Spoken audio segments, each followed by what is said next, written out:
So what's going on guys, Kids here and welcome back to a brand new video. For today I will show you the new updated AoV Viessa build in the first Descendant. So in this guide I will show you what weapons and modules you want to get. Then I will explain every single skill and show you the best reactor and external components. And then lastly we will take a closer look at the gameplay and weapon mods, so you would know the reason behind every single build choice, and what exactly will give us this insane AoV damage and much more. If this sounds interesting to you, then let's get straight into it.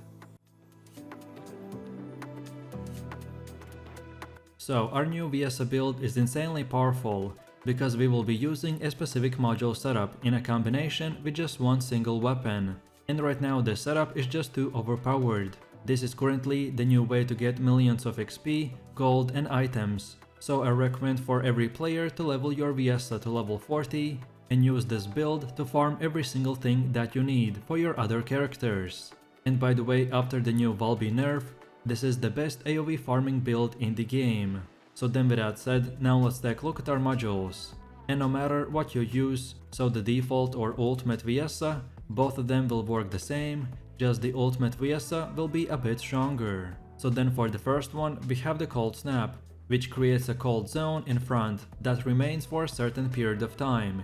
Enemies entering the cold snap zone are inflicted with the ice shackle and suffer continuous damage. And this is the main part of our infinite AoV setup. Then the long distance maneuvering, which modifies the grappling hook range to 25 meters. But the base charge time changes to 6 seconds, and the charge time increases by 20%. This will also increase your max module capacity, which is our main goal. Then the Battle of Stamina, that increases max HP by 12% and skill duration by 8%. Then Nimble Fingers, that reduces the skill cooldown by 6%. Then Focus on Chill, which increases skill power by 19% and reduces skill cooldowns by 6%. Then MP Conversion, which reduces skill cooldowns by 9% but reduces max mana by 4%. Then Maximize Range, which increases skill range by 24% but reduces skill power modifier by 5%. Then Anti-Freeze Solution, that gives us frostbite immunity and increases chill resistance by 7%. Then Maximize Duration, which increases skill duration by 10% and reduces skill power by 5%.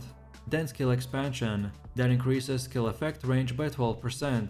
Then Focus on Tech, that increases tech skill power modifier by 17% and reduces skill cooldowns by 6%. And finally the Skill Extension, which increases skill duration by 9%.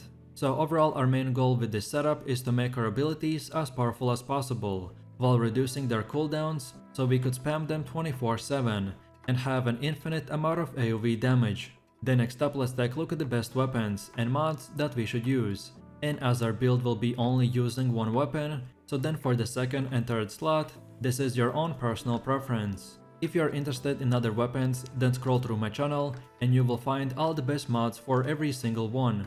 So then for our one and only god weapon, we have the Thunder Cage submachine gun. This is currently the #1 meta weapon that doesn't need any introductions. But basically we will get up to 700k damage, and I've even seen my other friends using this exact setup but having everything upgraded to the max and getting 800 or even 900k DPS. So this weapon has a huge potential as long as you use the exact setup.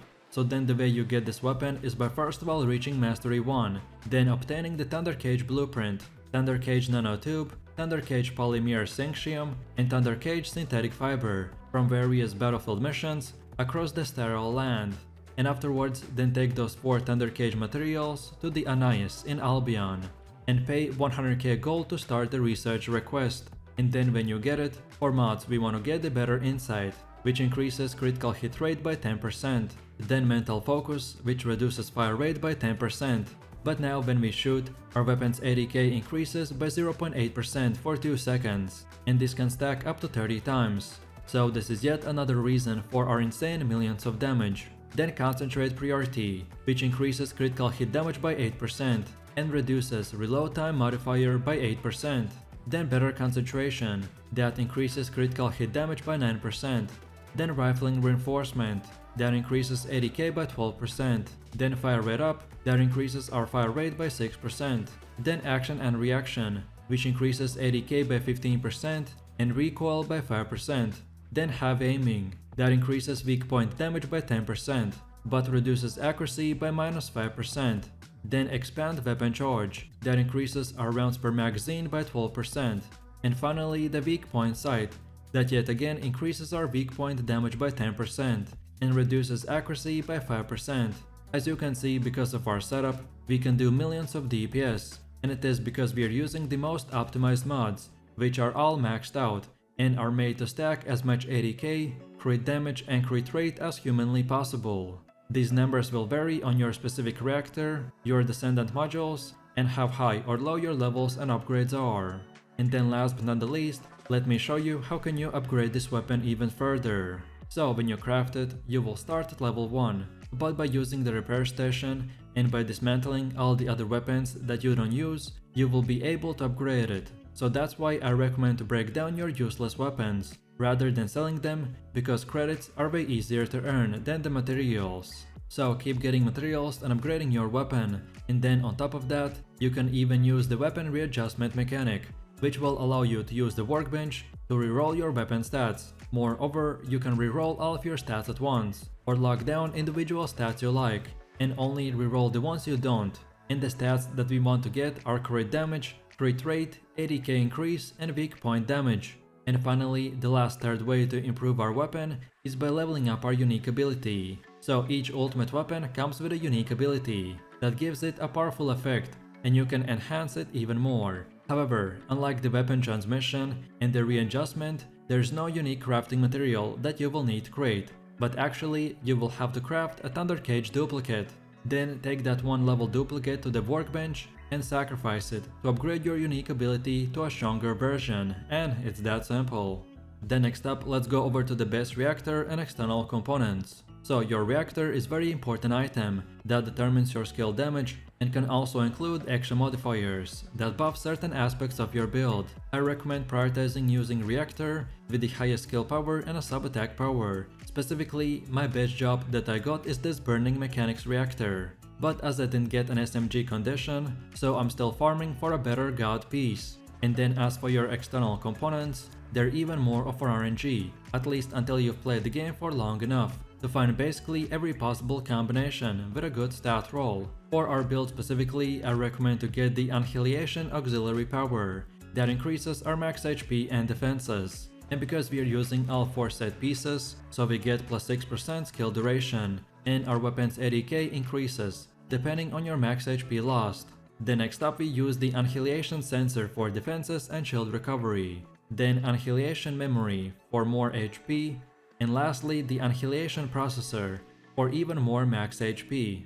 And finally, let's take a quick look at our skills and when we should use them. The first passive skill is called the Ice Sphere, which inflicts Ice Shackle that creates an ice sphere that flies to another nearby enemy, dealing AoE damage and inflicting the Ice Shackle effect. Then our first active skill is the Frost Shards, that fires a Frost Shard to damage enemies and deal AoE damage to a nearby enemy. This will also inflict the Ice Shackle. Then the second one is Frost Road skill, which increases movement speed and shields, and creates an ice sheet on the ground that inflicts the Ice Shackle. Then the Cold Snap skill, which deals chill damage to the enemies in front of you, and of course inflicts Ice Shackle. And by the way, this is the main part of our setup.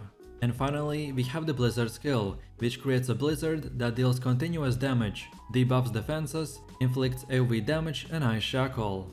So then in a quick summary, our main gameplay is very simple. We just want to find a good spot. It will work the best in this type of circle shape, so then we just keep using the Cold Snap skill every time as soon as it comes up, and then rinse and repeat. Because of our modules and buffs, we will be doing insane amount of damage, and the ground will be always frosted. So then as soon as the enemies spawn, we just one-shot them in a massive AoE range.